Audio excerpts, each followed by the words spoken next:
मुझे इस बात की प्रसन्नता है कि लगातार यशस्वी प्रधानमंत्री श्रीमान नरेंद्र मोदी जी के नेतृत्व में देश को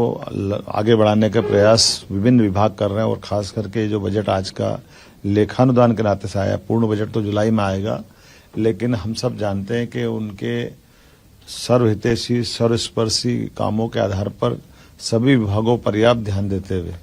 खास करके गरीब, महिला, युवा, किसान पर केंद्रित प्रधानमंत्री ने इस बजट को जो ध्यान केंद्रित किया, जिसके कारण से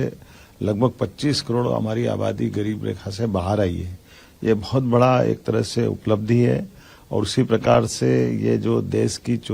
दुनिया की चौथी अर्थव्यवस्था के रूप में भारत परिवर्तित हुआ है और आने वाले समय में ये जो नया टेन्योर आएगा, इसमें तीसरी अर्थव्यवस्था का जो उनका संकल्प है, उसका पूरा बेस दिखाई दे रहा है। ये अमृतकाल में भारत को 2047 तक दुनिया का नंबर 1 देश बनाने की दिशा में जो काम किए जा रहे हैं, उसके परिणाम है। और खास करके इस 2 करोड़ लोगों को नए आवास देने की जो कल्पना की गई है,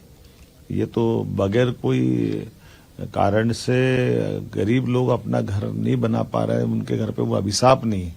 ये परमात्मा की कृपा है। यशस्वी प्रधानमंत्री हर गरीब के घर पक्की छत का जो सपना देखते हैं, उसका ही परिणाम है कि उनने अभी जो पुरानी गरीबी रेखा की लाइन थी, उसमें बड़े पैमाने पे वो काम किया था और 2 करोड़ नए घर का जो संकल्प किया, ये अद्भुत है। इसी के साथ साथ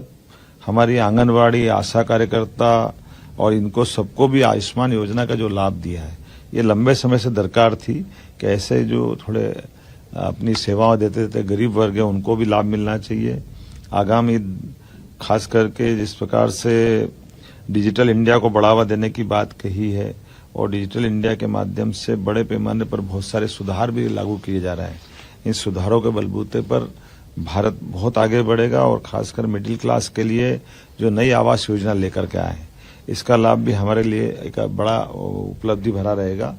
मैं आज के इस अवसर पर 9 से 14 साल की जो लड़कियों के लिए सर्वाइकल कैंसर वैक्सीनेशन की जो सुविधा इस बजट में दी है, उसका माननीय वित्त मंत्री जी को बधाई देना चाहूंगा। आगामी समय में हमारे लिए 1 करोड़ घरों में जो रूफ टॉप सोलर प्लान के अंतर्गत जो नई योजना बनाई गई, जिसके माध्यम से 1 करोड़ घरों में 300 यूनिट बिजली के बिल की बचत का रास्ता निकाला जाएगा। ये न केवल ऊर्जा के क्षेत्र में क्रांतिकारी कदम है, इसका बड़ा लाभ हमको मिलेगा। मध्य प्रदेश में पर्यटन की अपार संभावना है। ऐसे पर्यटन को लेकर के माननीय नरेंद्र मोदी जी की सरकार ने वित्त मंत्री जी के माध्यम से लगभग 75,000 करोड़ के ब्याज मुक्त ऋण देने का जो निर्णय किया है, ये हमारे लिए बिल्कुल आमूलचूल परिवर्तन कर देगा।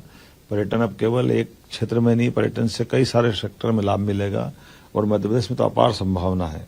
उड़ान योजना के अंतर्गत 517 नए रूट पर एयरपोर्ट्स का निर्माण और विस्तार, ये हवाई यातायात की दिशा में बहुत बड़ा माइलस्टोन का काम करेगा। अभी मैंने ग्वालियर से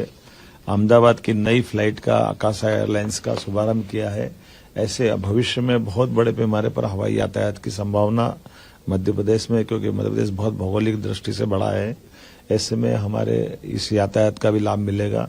उम्मीद करता हूं ये उम्मीदों भरा बजट भारत की प्रगति में, उन्नति में और आर्थिक दृष्टि में एक नई ऊंचाई तक पहुंचेगा। मेरी अपनी ओर से श्रीमती निर्मला सीतारमण जी को बधाई, माननीय प्रधानमंत्री जी को बधाई। और इसी परिप्रेक्ष्य में हमारे विभिन्न विभागों को जोड़ करके हम अपने लेखानुदान में इन बजट का लाभ लेंगे और मध्य प्रदेश को देश का नंबर 1 का राज्य बनाने की दिशा में आगे बढ़ेंगे।